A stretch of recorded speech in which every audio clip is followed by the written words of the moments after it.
Hey, Sean, there are two kinds of people, I think, in the production world. Those who know how to wind cables properly and those who don't.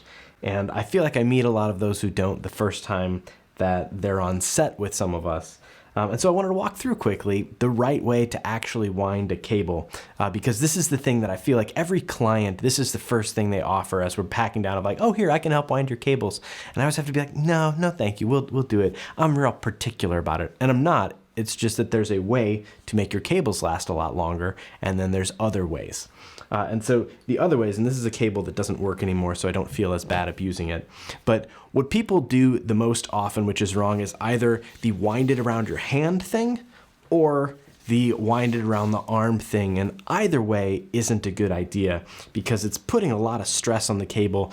And there's also a subtle rotation that's happening, which on the inside of the wire ends up slowly degrading things a little bit every time you do it. And so the proper way to wind a mic cable is this. First of all, let it all stretch out. And if you've got any loops and things in it, get those out of the line, get them untangled, and then spread it out, let it spin, hold it up so most of it's hanging, so all of the natural twisting in it comes out on its own. So what you want to do is lay it in your hand, and you'll see that the cable has a natural twist to it, where if you're trying to wind it, the cable will sort of fight you. And so all you have to do is pinch it between your fingers, and I'm rolling my fingers. Let's see if it'll focus. I'm rolling my fingers a little bit, and you can see that when I do, the cable sort of naturally falls into place. And I get the next piece, and I just rotate it until it sort of relaxes. And you'll see that the cable has this natural memory to it of how it likes to be wound. And so if you're winding it and you see it's doing this big twist thing where it's not going properly, roll it in your fingers, and you'll see that it'll just find its natural loop and it'll fall on itself. And actually, if this is too big, this natural loop, you can wind it smaller or larger.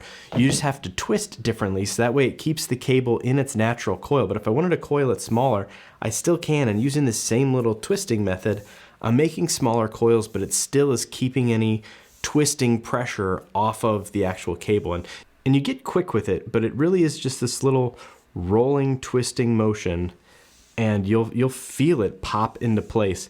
And this same thing is true of microphone cables, power cables, HDMI cables. Really, any cable has this natural roll to it, and all you have to do is find it, and just with this little twist, you're going to find that the cable sits well, and then it doesn't come unwound.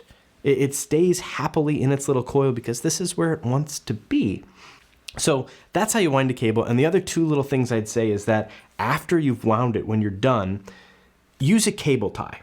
Use a cable tie, because if you get it all relaxed and all happy and then do the thing where you like tie it around itself or pull it through and cinch it so that it stays taut, all you're doing is putting a whole bunch of stress and pressure on one spot of the cable, which you just worked really hard to alleviate from the entire cable.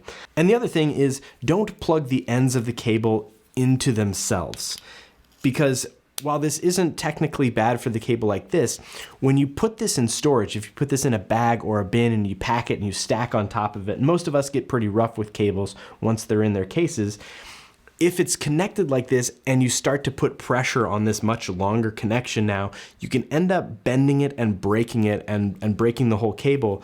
As where if it's disconnected, you're not gonna have nearly as much pressure because you have less than half of the same amount of surface that's absorbing that pressure. So keep it disconnected, use a cable tie, put them happily together. The thumb twist is the way to go. That's how to wind a cable. Thanks for watching. See you later, bye.